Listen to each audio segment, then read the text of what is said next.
বাংলাদেশের জেলে এত জায়গা নাই। ঢাকা বিশ্ববিদ্যালয় থেকে যে পরিমাণ ছেলেমেয়েরা মিছিলে গেছে, ভয় পাওয়ার কোনো কারণ নাই। কোনো আদালত অবমাননার মামলা হবে না। পুলিশ সব মামলা তুলে দেবে। বিচার বিভাগের সব মামলা বাতিল করে তুলে দেবার ইতিহাস বাংলাদেশে আছে। আপনাদের নামে বাংলাদেশে ইতিহাস তৈরি হবে। এই শিক্ষার্থীদের নামে বাংলাদেশে রাস্তার নাম তৈরি হবে, গ্রামের নাম, জেলার নাম তৈরি হবে। ৭১-এর মুক্তিযোদ্ধা ব্যবসায়ীদের নামের মাইলফলক পরিবর্তন করে দেওয়া হবে। এই যুদ্ধে যারা নেতৃত্ব দেবে, এই যুদ্ধে যারা বিজয় ছিনিয়ে নিয়ে আসবে, তাদের নামে আগামী বাংলাদেশ নতুন করে নামকরণ করা হবে। গত ১৬-১৭ বছরে এই মুক্তিযোদ্ধা ব্যবসায়ীরা কোটার নামে কি পরিমাণ ছেলে মেয়েকে সরকারি চাকরিতে দিয়েছে, সরকারি বিশ্ববিদ্যালয়ে ঢুকিয়েছে, এটার তালিকা প্রকাশ করতে হবে। প্রত্যেককে রিভাইজ করতে হবে তারা তাদের কাজের জন্য যোগ্য ছিল কিনা। বাংলাদেশে একটা নতুন সূর্যের অভ্যুদয় এখন সময়ের ব্যাপার মাত্র। এই বাংলাদেশটা পরিবর্তন হয়ে যাবে। এই বাংলাদেশটা আওয়ামী লীগের মতো থাকবে না। আওয়ামী লীগের ব্যবসার বাণিজ্যের বাংলাদেশ এইভাবে থাকতে পারবে না। সিম্পলি এই রাষ্ট্র এইভাবে চলতে পারে না। এই রাষ্ট্র বদলে যাবে এবং এই বদলে দেওয়ার ইতিহাস ঢাকা বিশ্ববিদ্যালয় থেকে শুরু করে বাংলাদেশের ছাত্র সমাজের অসংখ্য উদাহরণ আছে এবং বিভিন্ন সালে সালে এই ঘটনাগুলো ঘটেছে।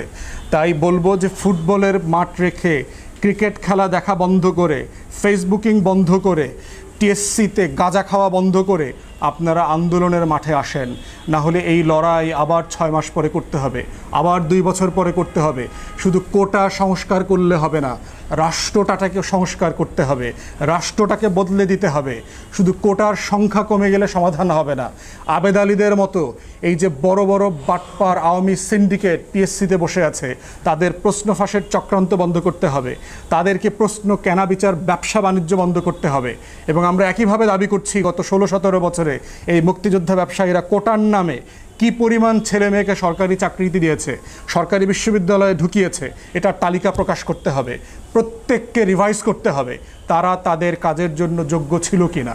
এটার মধ্য দিয়েই হচ্ছে আমাদের স্বাধীনতার ঘোষণাপত্রের যে আকাঙ্ক্ষা, একটা গণপ্রজাতন্ত্র গড়ার, সাম্য, মানবিক মর্যাদা এবং সামাজিক সুবিচারের ভিত্তিতে একটা বাংলাদেশ গড়বার যে আকাঙ্ক্ষা আমাদের ৭১ সালের আমাদের মুক্তিযোদ্ধারা প্রকাশ করেছিলেন, সেই আকাঙ্ক্ষার লড়াইটাই প্রকাশিত হবে এবং প্রতিফলিত হবে।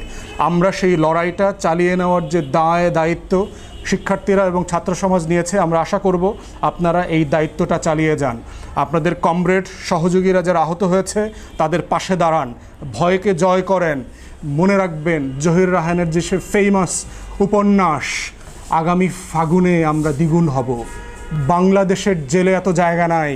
ঢাকা বিশ্ববিদ্যালয় থেকে যে পরিমাণ ছেলেমেয়েরা মিছিলে গেছে, ভয় পাওয়ার কোনো কারণ নাই। কোনো আদালত অবমাননার মামলা হবে না। পুলিশ সব মামলা তুলে দেবে। বিচার বিভাগের সব মামলা বাতিল করে তুলে দেবার ইতিহাস বাংলাদেশে আছে। ভয় পাওয়ার কোনো কারণ নাই। কেউ গ্রেফতার হবে না। গ্রেফতার হইলেও কাউকে রাখা হবে না। আপনাদের নামে বাংলাদেশে ইতিহাস তৈরি হবে। এই শিক্ষার্থীদের নামে বাংলাদেশে রাস্তার নাম তৈরি হবে, গ্রামের নাম, জেলার নাম তৈরি হবে। ৭১-এর মুক্তিযোদ্ধা ব্যবসায়ীদের নামের মাইলফলক পরিবর্তন করে দেওয়া হবে।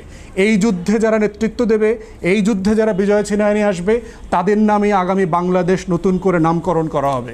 অতএব সেই শিক্ষার্থীদেরকে বলছি, আপনাদের লড়াইটা চালিয়ে যান। এই লড়াইয়ের মধ্য দিয়ে বাংলাদেশ একটা নতুন স্টেজে প্রবেশ করছে এবং এই লড়াইটা যে কোনো মূল্যে, রক্ত জীবনের বিনিময়ে হলেও আপনাদেরকে চালিয়ে যেতে হবে।